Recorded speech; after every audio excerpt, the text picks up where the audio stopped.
Network Entertainment.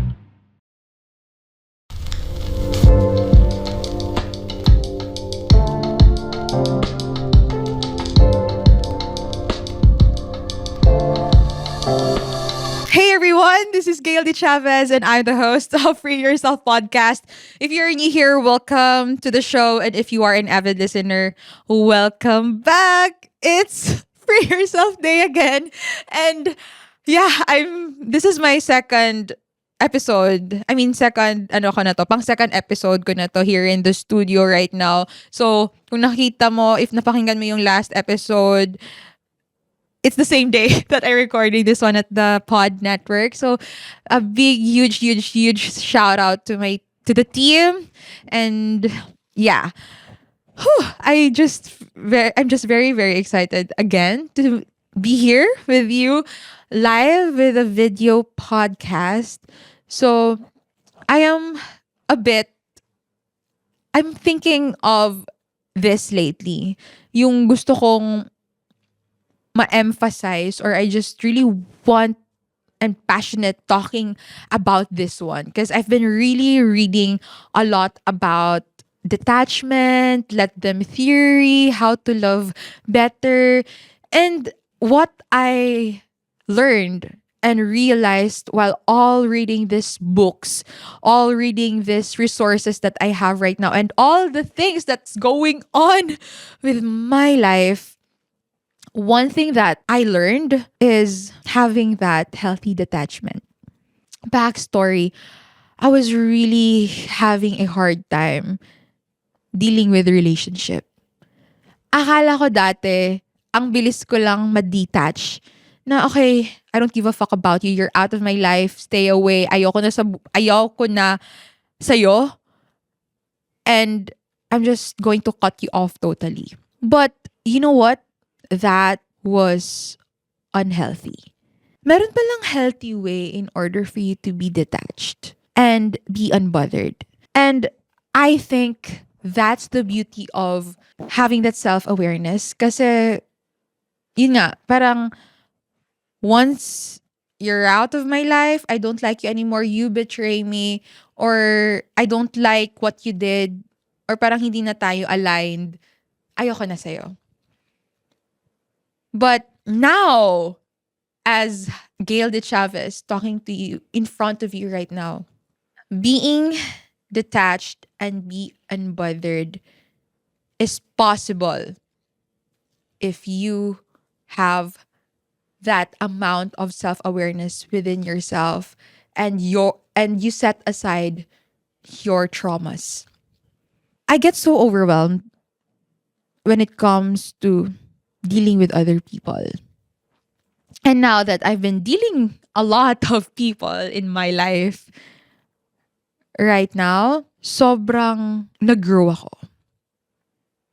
Nag-grow ako in a way that I already know how to handle detachment in a healthy way.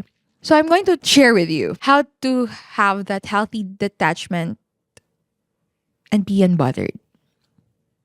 So Gail, what's healthy detachment? Basically, healthy detachment is not about you not caring anymore. Di ba sabi ko nga unbothered? One thing that I really want to share with you about detachment is that detachment doesn't mean you need to cut off the person. Detachment doesn't mean you will not care anymore. Detachment doesn't mean you are going to hate everyone in your life. But healthy detachment means you take a step back. Taking a step back that this doesn't serve me anymore. I don't like this anymore.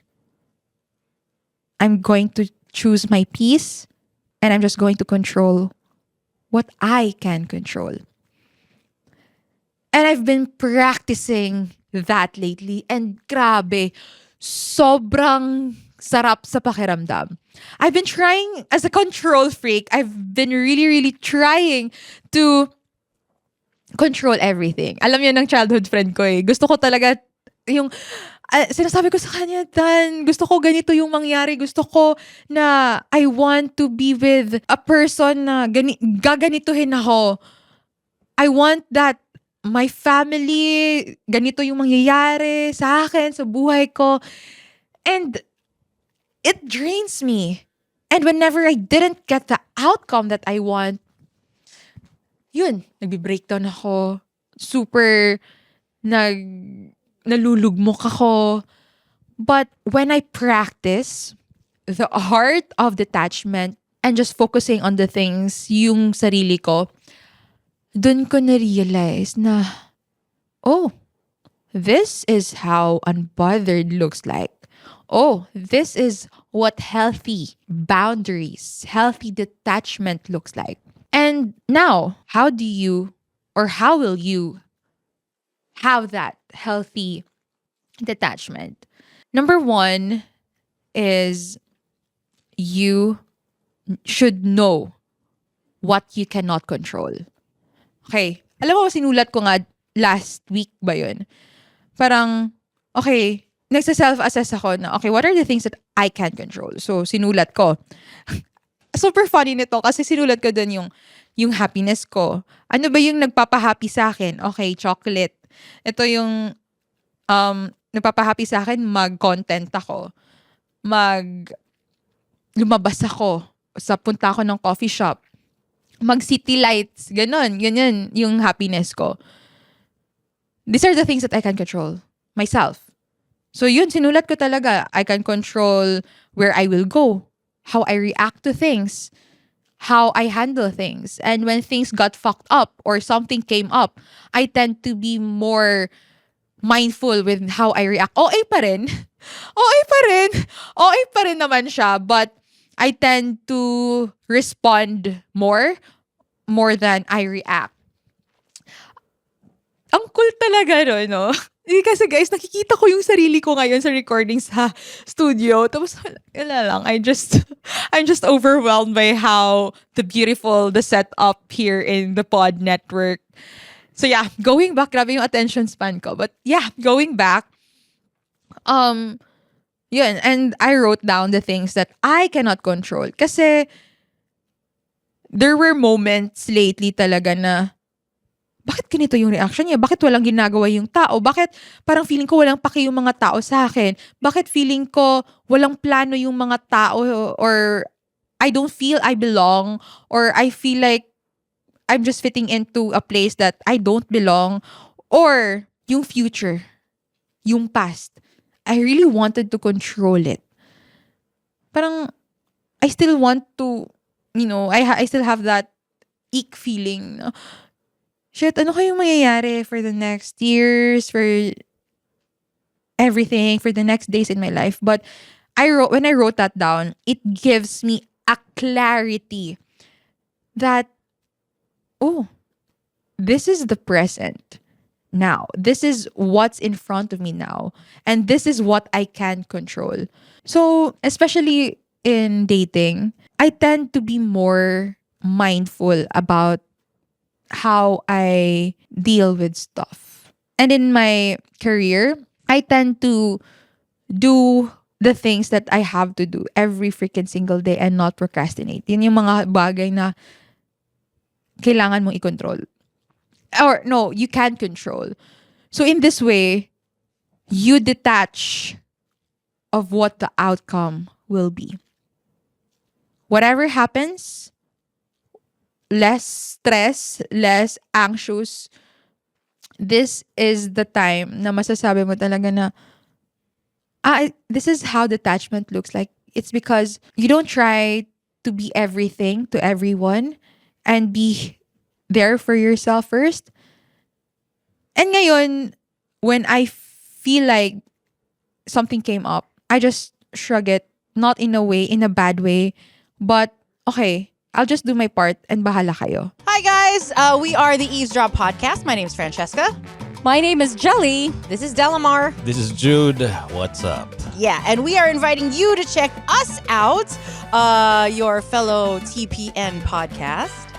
And if you want to learn more about life, what's happening around us, you want to know about love, healing, this is the podcast you should be listening to. Eavesdrop, eavesdrop, eavesdrop, eavesdrop. Sometimes we get drunk and do the show. Those are the fun ones.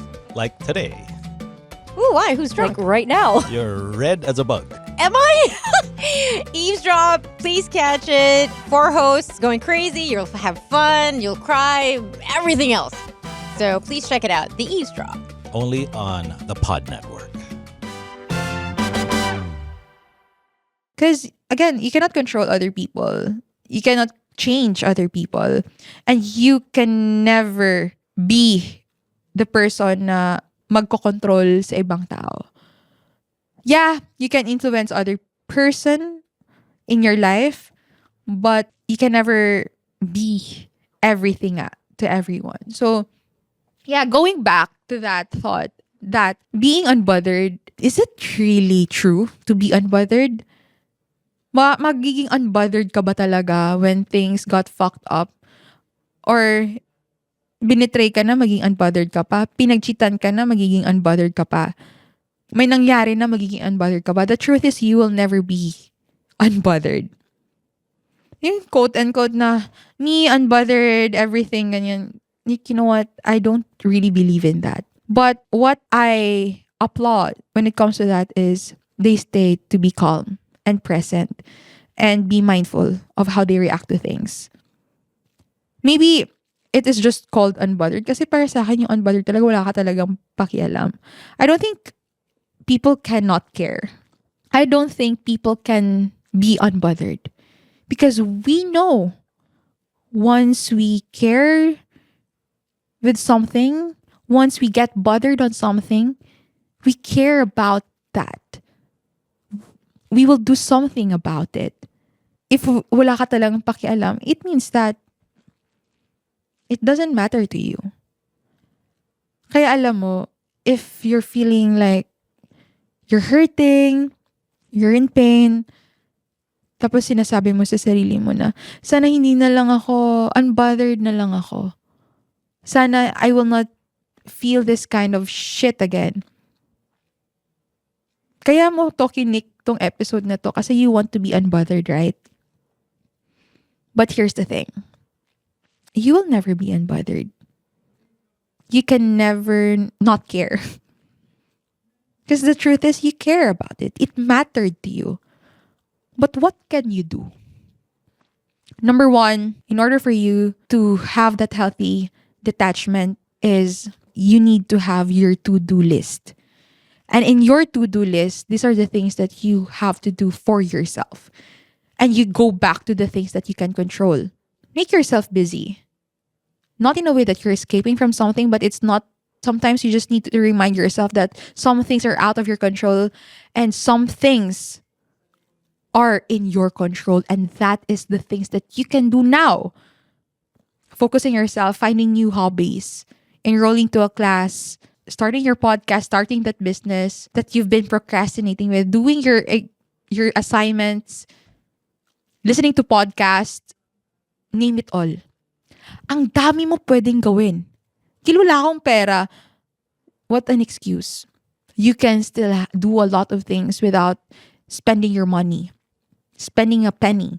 There are a lot of resources online that you can look at, learn new things, learn about personal development. Don't freaking waste your time. Time is ticking. Number 2, have your goals. Get your goals, be straight. Clarity, clear goals. You know, I'm here in Manila right now and sobrang nanggigigil ako. Sobrang nanggigigil ako to be better for myself, for my future self. And I think my old self deserves that too. Ayoko yung sasabihin ng old self ko, Gil, sana man dami kang ginawa. Hindi eh. Ngayon, grabe. I feel so alive to be here in this big city where I started when I just graduated. Now is the time. That's why super duper important talaga. I cannot emphasize this enough, but That's the power of having that healthy detachment. Just doing your best every freaking single day. Doing the things that you tell yourself that you have to do. Pag sinabi mo, gagawin mo. And that's something that no one can take that away from you. Trust me on this. Once you learn how to do things straight, you know yourself, you understand yourself, paano ka umiyak, paano ka magalit. Learn about yourself, study yourself, because that's what I've been doing and it helped me so bad. And here, you're here, you're listening to Free Yourself podcast, and that means you really wanted to grow. You wanted to be better every freaking single day. And lastly, number 3, don't be afraid to detach. As what I've said earlier, detachment doesn't mean you don't give a shit or wala ka ng respeto sa mga tao sa buhay mo. Hindi.